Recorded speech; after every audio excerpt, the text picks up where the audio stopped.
I don't wanna fall in love. I just wanna have some fun, yeah. I don't wanna fall in love. নমস্কার আমার প্রিয় বন্ধুরা, আশা করছি তোমরা যে যেখান থেকে আমার এই ব্লগটি দেখছো সবাই খুব ভালো আছো, সুস্থ আছো। আর আমিও তোমাদের সকলের ভালোবাসাতে বেশ ভালো আছি। আমি সাথী আমার ছোট্ট চ্যানেলে সকল বন্ধুদেরকে অনেক অনেক স্বাগত আর আমার বুক ভরা ভালোবাসা জানিয়ে আজকে নতুন আর একটি ব্লগ শুরু করলাম। তো বন্ধুরা, প্রত্যেক দিনের মতনই আজকের ব্লগটি তোমাদের খুব ভালো লাগবে, তোমরা স্কিপ না করে দেখতে থাকো। আর যে সকল নতুন বন্ধুরা এখনো পর্যন্ত আমার চ্যানেলটি সাবস্ক্রাইব করোনি, তোমরা আমার চ্যানেলটি সাবস্ক্রাইব করে নিয়ে আমার পাশে থেকো।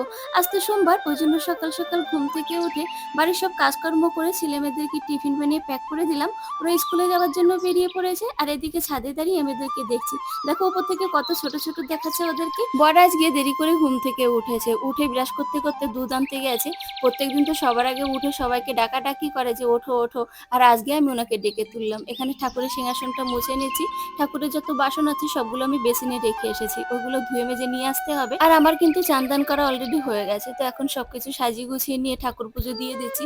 ভেবেছিলাম সকাল সকাল একটু মন্দিরে যাব, কিন্তু মন্দিরটা অনেক দূরে জানো, এখন তো যেতে পারলাম না। দেখি ছেলে মেয়ে স্কুল থেকে এলে যেতে পারি কিনা। তো এদিকে দেখো আমার সিংহাসনটা কত ছোট, কারণ আমার এক রুমের ফ্ল্যাট, তো ওখানে যদি বড় সিংহাসন পাতা হয় একেবারে এঁটে যাবে, ওই জন্য ছোট্ট করে একটা সিংহাসন পেতেছি। তাছাড়া ভাড়া বাড়িতে থাকতে গেলে না অনেক কিছু মানিয়ে নিয়ে চলতে হয়, কি করব বলো।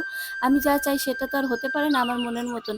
সবাই যদি না চাইতে সবকিছু পেয়ে যেত তাহলে তো জীবনের মানেই বুঝতো না। বড় অফিসে যাবে, চান করে রেডি হয়ে গেছে, ওনাকে পান্তা ভাত মুড়ে আর আম কেটে দিয়েছি, ওই দিয়ে আর কি খেয়ে দিয়ে অফিসে বেরিয়ে গেছে। আর এখন আমি কিছু জামা কাপড় রোদে মেলতে যাব।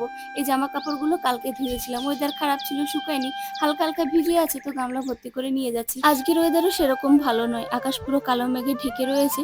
আর চারপাশটা দেখলেই বোঝা যাচ্ছে কত মেঘ করেছে। তবে জামা কাপড় বেশি ভিজে নেই, তো হালকা যদি হাওয়া লাগে তাতে আর কি শুকিয়ে যাবে। আমি গ্রামের একটা সাধারণ ঘরের মেয়ে জানো তো, আমার মনে না সেরকম বড় বড় আশা আকাঙ্ক্ষা নেই।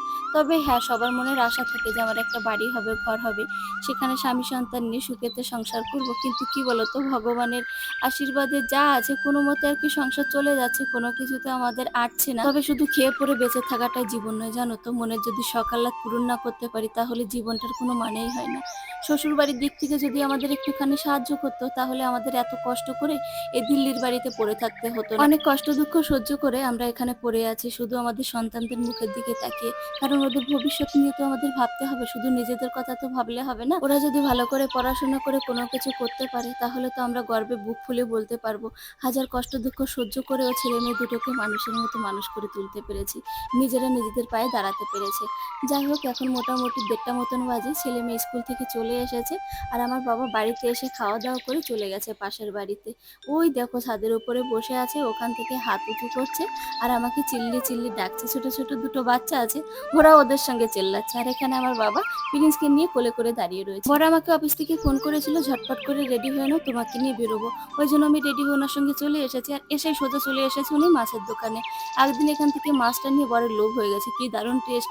ওই জন্য এখন ওরা যত বড় বড় মাছ আনুক না কেন বড় আগে থেকে চলে আসে, যদি বিক্রি হয়ে যায়। দেখো এই মাছটা কত বড়, উনি একেবারে খুঁটে বেছে সব থেকে বড় যে মাছটা ওইটা আর কি নিয়ে এসেছে। এই কাতলা মাছটার ওজন হয়েছে 7.5 কিলো, তো আগের দিন এর থেকে বড় একটা নিয়ে গেছিলাম। সেই মাছ কিন্তু এখনো খাওয়া হয়নি, ফ্রিজের মধ্যে তো রয়েছে।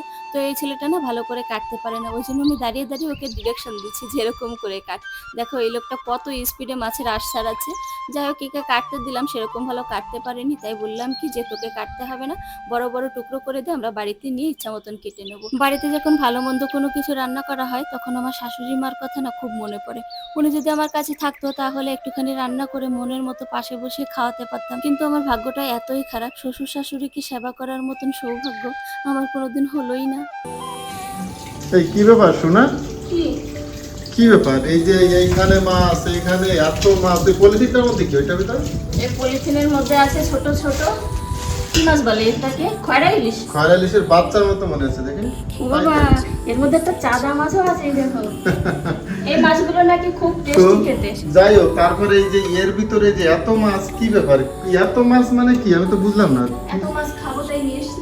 আরো আগের দিনে যে মাছ নিয়েছিলাম না, ওই মাছটা এখনো আছে ফ্রিজে রয়েছে আরো। ফ্রিজের 2 পলিথিন ভর্তি, আর এখানে মিথ্যা কথা, ফ্রিজে নেই মাছ। মিথ্যা কথা বলে আবার কি লাভ? তা এটা তো তুমি সেখান বলছো না? থেকে এতটুকু বের করে ফ্রিজে রেখে মাছ রয়েছে, কই তুমি দেখাও ফ্রিজে কোথায় মাছ রয়েছে। যদি থাকে তাহলে কি ফ্রিজে মাছ রয়েছে, তারপরে আবার এত মাছ আনলে কেন? এই যে এত মাছ আনলে কেন? যদি দেখো ফ্রিজে থাকে তাহলে কি করব? তো দেখাও কোথায় ফ্রিজে মাছ নিজে আছে। যেরকম মৃত্যু সেরকম মনে করো না। দেখাও না এই যে কি? কি বাবা, তাই তো যে এখনো কি? তো 2 দিনের মাছ রয়েছে। এই একটা পলিথিন, এই একটা পলিথিন। এই কি পলিথিন করে রেখে দিচ্ছ? হ্যাঁ, অনেকক্ষণ ধুলাম তো, জল ধরে গেছে। জল ধরে গেছে? হ্যাঁ, দেখো এই মাথাটা কিরকম। আমার তো এখনই খেতে ইচ্ছা করছে। দেখো। কাঁচা খেও না সব থেকে মাছের মাথার কোন জিনিসটা ভালো লাগে জানো? বলতো। এই যে দেখো, এই যে সাদা অংশ কি সুন্দর একটুখানি দেখো। কিন্তু এত বড় মাথা না কেটে রান্না করা যাবে না, কড়াইতে ধরবেই না। আগের দিনের মাথা রয়েছে কিন্তু মুগ ডাল রান্না করবো, এই মাছ ভাজা করবে কিন্তু।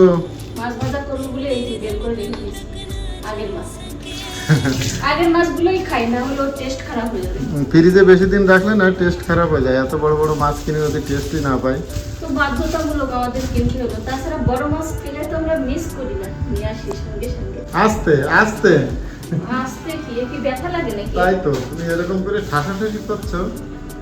এবার দেখা যাক ফ্রিজের মধ্যে যদি না ধরে তারপর কি করা কেন যাবে। ধরা যাবে না? আমি ধরে রাখবো ওখানে ফ্রিজের তুমি ভিতর। ধরে রাখবা? হ্যাঁ ফ্রিজের ভিতর। ফ্রিজের ভিতরে না ধরে তুমি ধরে রাখবা? না ধরিয়ে দেবো, তার মানে তাই। কেমন করে ধরবে না দেখবো না, দলামস করে রেখো না। তাই এরকম লম্বা করে রাখা যায় কোনোদিন? এরকম করে রাখলে তো অল্প জায়গার ভিতর রাখা যাবে।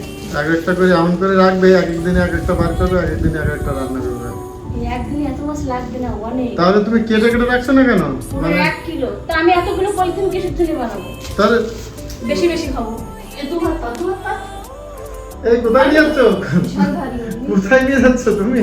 ফ্রিজের মধ্যে রাখো। ও আচ্ছা আচ্ছা, রাখো। দেখিস ফেলে না দিস। আগের যে মাছগুলো আছে ওগুলো আগে বার করে রাখো। আমি ভরবে না। দেখি আগে চেষ্টাটা করি। এই মাছগুলো আগে এখানে দেখে নিই। এগুলো কাছাকাছি রাখতে হবে, ওইগুলো আগে খেয়ে শেষ করবো তো। এই যে একদিক থেকে সাজিয়ে সাজিয়ে রাখো, না ধরবে না কিন্তু। তাই করছি। আমি তোমার বউ, ঠিক আছে? তোমার থেকে বুদ্ধি বেশি আমার। দেখছো? আর এই ফ্রিজের মধ্যে পুরো বরফ, কুল্লু মানালি। ছেলে তো তাই বলছিল, বাবা কুল্লু মুলালি যাওয়ার দরকার নেই, ফ্রিজটার মধ্যে ঢুকে বসে থাকলো। ছেলে পেলে আজকাল বুঝলে আমার সাথে মজা করে। আমার তো দেখে মনে হচ্ছে কিরকম যেন কাশ্মীর। এই দেখো, ধরবে না তোমার। ধরে গেছে না? এই যে এইগুলো। আগে এটা রাখো। না, এটা ছোট মাছ। ও আচ্ছা, রাখো ঢুকাও। এবার হ্যাঁ, আইসক্রিম কোনো কিছু আনলে কিন্তু ঢুকানো যাবে না। ঠিক আছে।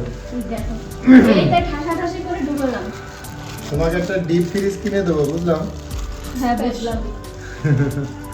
দিলাম বন্ধ করে। দাও তুমি। উহ, কেন বলো দিন? বেরিয়ে আসছে। এরকম করে হেলে পড়ছে সব। চলো এখন রান্না বান্না শুরু করে দিই। মাছের তেল, মাছ ভাজা, আর কি আছে গো? এখনো ডিসাইড করিনি কি কি রান্না বান্না হবে। ও আচ্ছা। এই কোথায় গেলে? একটু আসো তো, মাছটা কেটে দাও। হ্যাঁ, ওই মাছটা একটু কেটে দাও তো। কেটে দেবো। বাবা তো দেখি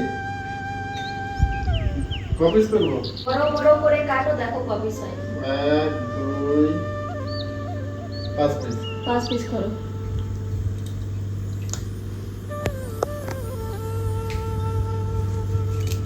ওরে বাবা, এক্সপার্ট যে মাছ কাটাই তুমি।